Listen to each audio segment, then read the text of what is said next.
Your GK buddy welcomes you to the first video of a series of weekly videos on CBSE Class 11 Computer Science Lab Exercise questions relating to Python programming. In this video series, we provide answers to the difficult lab exercises in the various chapters in the textbook. In addition to providing the code, we explain in detail the logic behind each line of code so that the underlying concepts are fully understood. Let's begin. This video illustrates the solution and explanation to the lab exercise question number 1 of chapter 3, which is as follows. Answer equals raw input within parentheses and within quotes, do you like Python? If the answer equals yes, print that's great, else print that's disappointing.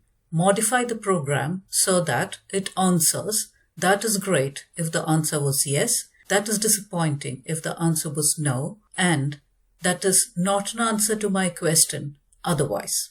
So let's analyze this code and find an answer to the question. The first line of code says answer equals raw input within parentheses, within quotes, do you like Python? So we are using a built-in function of Python called raw input, and the result of this function, raw input, is stored in the variable answer. What does raw input do? It displays whatever is given within the parentheses and within the codes on the monitor and gets an input from the keyboard. So once it gets the input, it stores it in the variable called answer. Once this function is invoked, the question is displayed and the answer is provided by the user using a keyboard. That answer provided by the user is stored in the variable answer. The next step is, if the answer equals yes, then print that is great. Now, what does it do here? It compares the value within the variable answer with yes. This double equals is a comparison operator. It compares the value in this variable with what is provided on the right side of the comparison operator. We see one equals here. One equals is called an assignment operator. So the result of this function is assigned to the variable answer if we write 1 equals. When we write 2 equals, it compares whatever is on the left side with whatever is on the right side. If is a conditional clause. If answer equals yes, we have to use a colon. This is as per the syntax of Python. Whenever we start if or else, we have to put a colon after that statement. Then only will it be syntactically correct. So if answer equals yes, then what action needs to be taken? Print, that is great. In this code, there are 2 errors. Whenever we start an if clause, the next statement has to be a tab away. So the next statement has to be indented. It should be a tab away from this line. So there's a mistake here which needs to be corrected. And print, like raw input, is a built-in function. Any built-in function to be invoked has to be followed by a pair of parentheses. So in this case, those parentheses are missing. So we need to correct that. In this step, 2 mistakes. 1, this needs to be indented. We have to press the tab key before P so that it moves a little bit to the right. And then enclose that is great within parentheses. Now, if answer is yes, that is great will be displayed on the monitor. If the answer is not yes, anything else other than yes, which means else, this needs to be printed. Print, that is disappointing. We can see that if is followed by else, and else again has to be followed by a colon. So else, this statement needs to be indented. So we are a tab away as far as print function is concerned. So print is a built-in function. This has to be enclosed within a pair of parentheses. So we need to correct this. Now, we need to modify this program in such a way that if the answer is yes, it should print, that is great.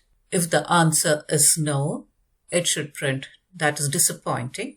And if it is anything other than yes or no, we need to print, that is not an answer to my question.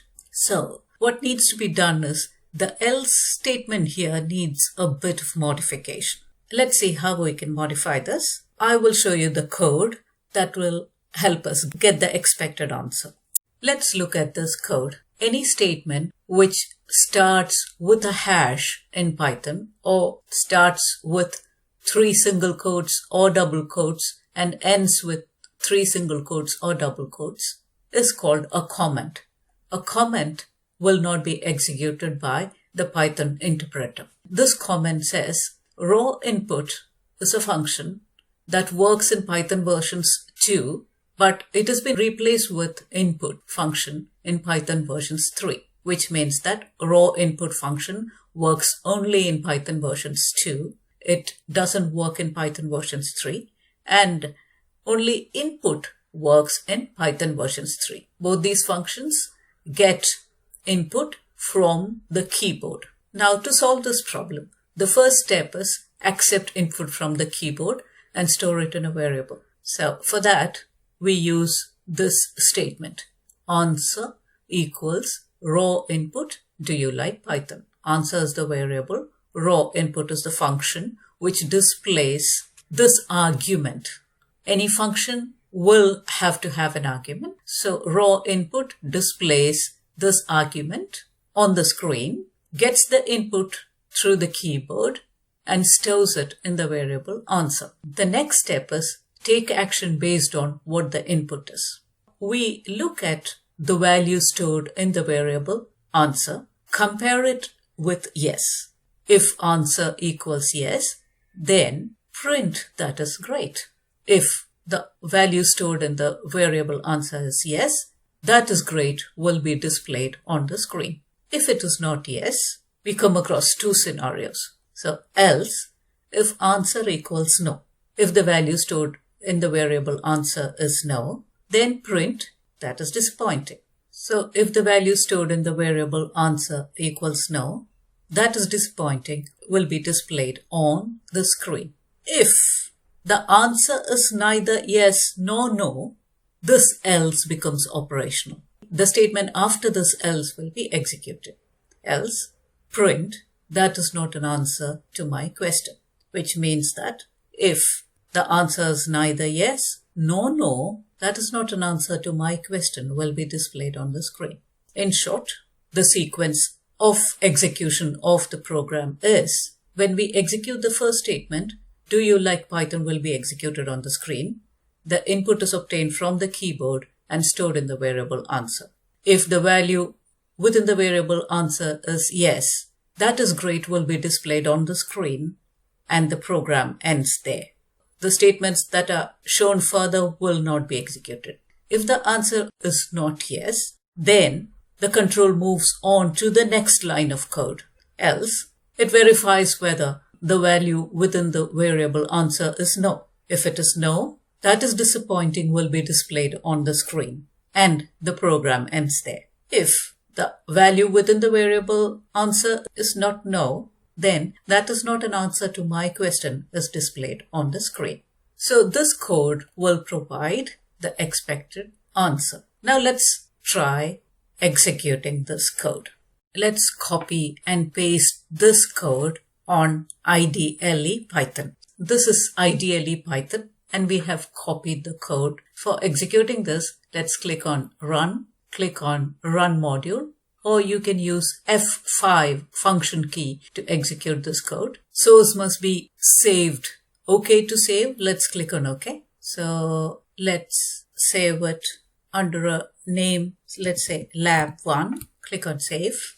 The code has been executed and the first line, do you like Python, is displayed. We have to give a response there. So let me type yes. So the answer that is displayed is That's great. Let's see whether it agrees with the program. The program says if the answer is yes, that is great, should be printed. The program has executed correctly. Now let's run the program again and see whether other scenarios do work out. Let's go back, run it again, run module. So it's waiting for my reply. Let me put no here. Let's see what happens. It says that is disappointing. Does it agree with the program? Let's have a look. So if the answer is no, the display should be that is disappointing, which is correct. One thing which we need to remember is that Python is case sensitive, so we need to provide the exact answer. Let's try an input which is neither yes, no, no. So let's run the program again. Run module. Now it says, do you like Python? Let me put capital Y. Let's see what happens. It says that is not an answer to my question. So the answer was neither yes nor no, and the display was that is not an answer to my question. The program works correctly. The answer to the question is this. You can use this code and try it out yourself. Hope you enjoyed this video. In case there's lack of clarity at any point, you can let us know. We value your feedback a lot. We look forward to your suggestions. See you again next week with the answer to the lab exercise question number 2 of chapter 3. Have a great weekend. If you like our videos, please click on like. If you love our videos, please subscribe to our channel.